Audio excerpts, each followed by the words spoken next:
जी हां, क्या हिमाचल में जनता ने महंगाई और भ्रष्टाचार के मुद्दे को नकार दिया? क्या हिमाचल में कांग्रेस की जीत से राजनीतिक पार्टियों को कोई बड़ा सबक मिलेगा? सवाल तो यह भी है कि क्या हिमाचल की राजनीति में 5 साल से ज्यादा किसी भी राजनीतिक पार्टी के लिए कोई जगह नहीं है?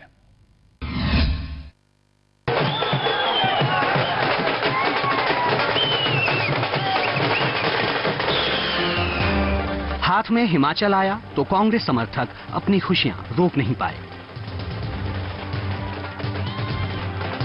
जाहिर है 5 साल के लंबे इंतजार के बाद कांग्रेस वापस सूबे में सरकार बनाने की हालत में है।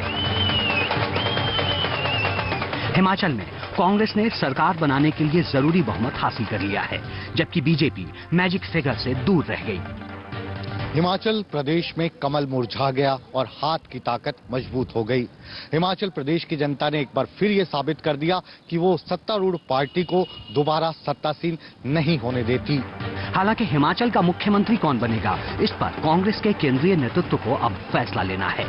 मुख्यमंत्री का फैसला, हम विधायक जो नए विधायक चुने हैं, हमें स्पष्ट बहुमत मिला है, मिलेगा, पूरा उसका यकीन है हमारे को, जो ट्रेंड उभर के आए हैं।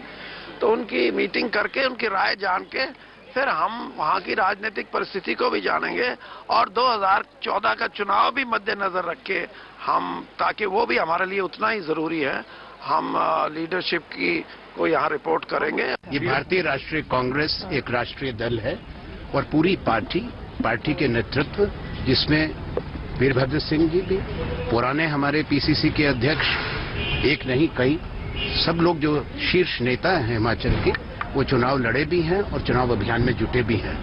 लेकिन एक बात तो तय है कि हिमाचल की सत्ता में कांग्रेस की वापसी ने कांग्रेस खेमे में उम्मीद जरूर पैदा कर दी है। जाहिर है हिमाचल के चुनावी नतीजों ने जहां बीजेपी को सोचने पर मजबूर किया है, वहीं चर्चा इस विषय पर भी गर्मा जाएगी कि क्या विधानसभा चुनाव में राज्य के स्थानीय मुद्दों की अनदेखी करना किसी भी राजनीतिक पार्टी के लिए मुमकिन है। Mukesh Rajput, D7 news, Shimla.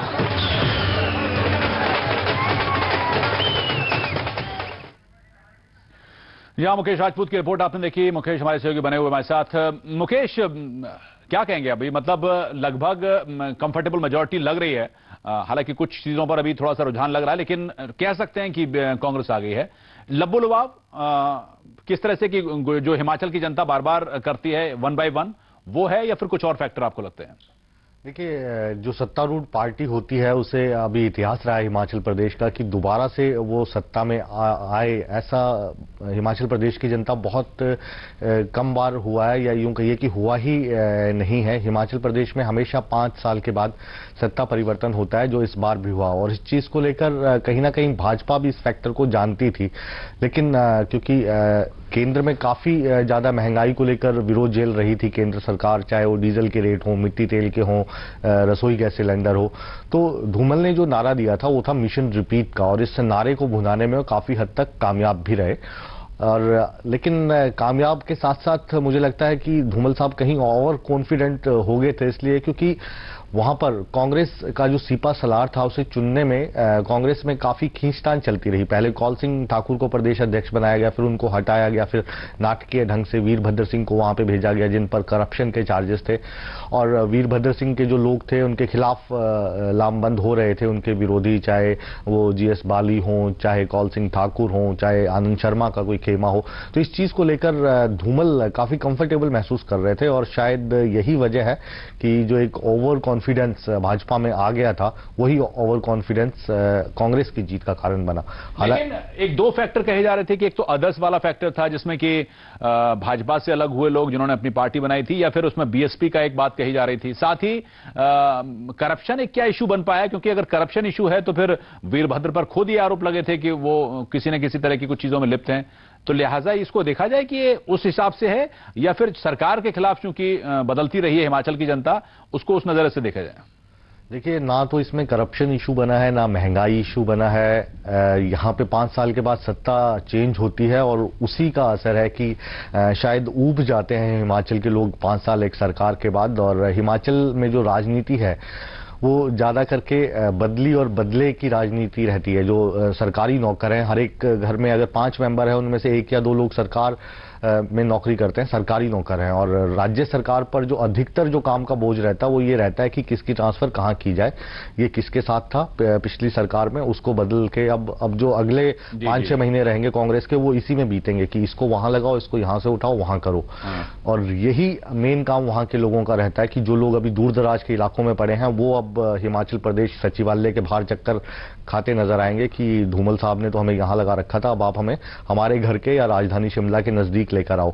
और यही जो प्रक्रिया है ये पूरे 5 साल तक चलती रहती है। ज्यादा वहां पे आप कहें कि भ्रष्टाचार है हिमाचल प्रदेश में, तो ऐसा नहीं है। हिमाचल प्रदेश में भ्रष्टाचार की दृष्टि से अगर आप देखें तो सबसे कम जहां पे भ्रष्टाचार है वो हिमाचल प्रदेश में ही होगा। और चाहे भाजपा के लोग हों चाहे कांग्रेस के लोग हों, बाकी राज्यों की तुलना अगर उनके साथ की जाए तो काफी ईमानदार लोग हैं, शांति प्रिय लोग हैं, और इसमें कोई दो राय नहीं है। 5 साल के बाद यहाँ पे सत्ता चेंज होती है, पहले मतलब बदलाव चाहते हैं, फ्रेशनेस चाहते हैं। बिल्कुल। और ये मुझे लगता है कि जनता के पॉइंट ऑफ व्यू से देखा जाए तो अच्छा भी है, क्योंकि लगातार जब वही मंत्री, वही मुख्यमंत्री और वही अफसर रहते हैं तो कहीं ना कहीं जनता को उसका नुकसान जरूर होता है। बिल्कुल। लेकिन अब लाख टके का सवाल या फिर $1 मिलियन क्वेश्चन, जैसा आपने कहा भी था सुबह, मुख्यमंत्री अब कौन, और उसके लिए कौन कौन रेस में हो सकते हैं?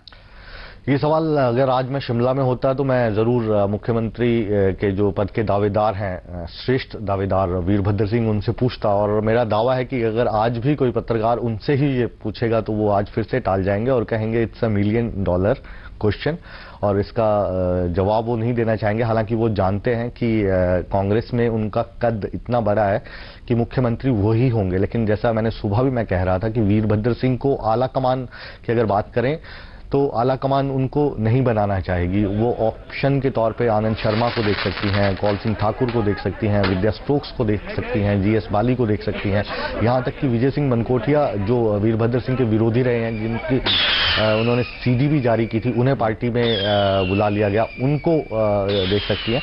कोशिश आला कमान की ये रहेगी कि वीरभद्र सिंह मुख्यमंत्री ना बने, लेकिन वीरभद्र सिंह एक बहुत ही सधे हुए वरिष्ठ नेता हैं और उनको जानते हैं कि हाईकमान से डील कैसे करते हैं। वीरभद्र सिंह हाईकमान के इशारों पे काम नहीं करते हैं, बल्कि हाईकमान को मजबूर करते हैं कि वो उनके जो बात है राज्य की वो उनके थ्रू मानी जाए।